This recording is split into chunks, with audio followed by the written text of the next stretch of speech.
All right, let's turn to Creighton. 4 minutes on the clock. Man, it was looking real nice. And now it's not. Henson, to say the least. Go ahead, Henson. Can we get a protective bubble for Kalkbrenner? Because without this guy, they're day and night.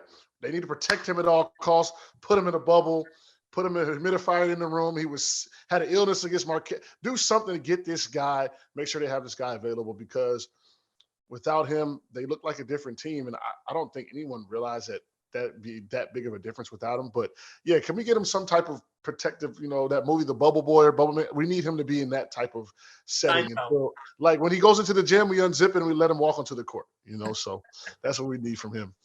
That's what I was going. I was going to go that direction too. A healthy Kalkbrenner, like everything they do defensively funnels right into a shot blocking five.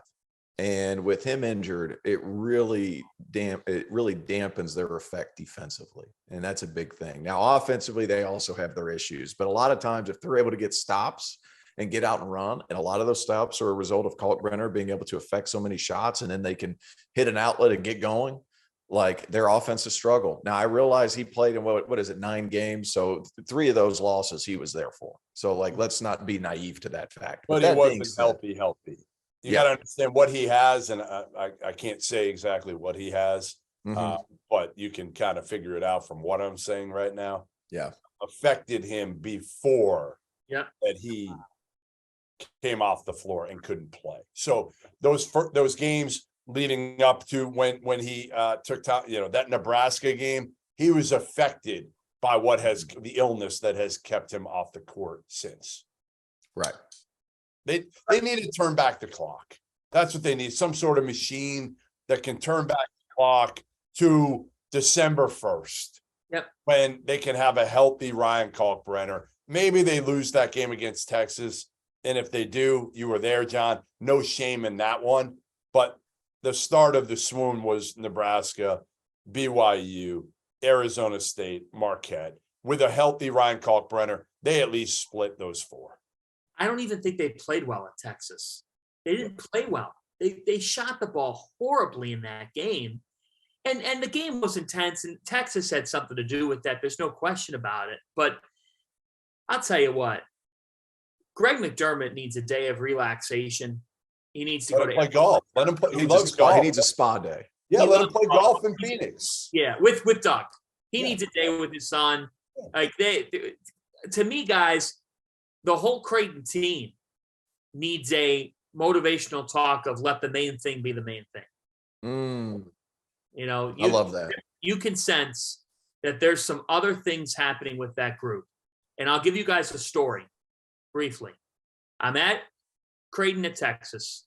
I'm sitting next to a scout in press row. And the scout, I didn't say anything to the scout. All I hear him say about halfway through the game is, this isn't a team anymore. Yeah, that hurts. Yeah, they're playing for themselves. And he goes, and I don't want anybody who's going to do that. Yeah. So that's the thing with Creighton. Like you know what they need too? You know what they need? Which is crazy that we said this, but for the last 2 years now, they need another shooter. Like they just don't have shooting on this team. It's not a typical Greg McDermott team, right? Like Shireman came in and has given him some 3-point shooting, but a lot of these guys are not great shooters, and that's what we thought of at Creighton for years. Yeah, do you remember after we talked about the loss to Texas, I was like, this is a game because they made Creighton speed up so much. And I know we're out of time, Dagan. I'm just going to keep talking. But after that game was over, I was like, Texas made them play in such a way that this could screw them up for another game or two.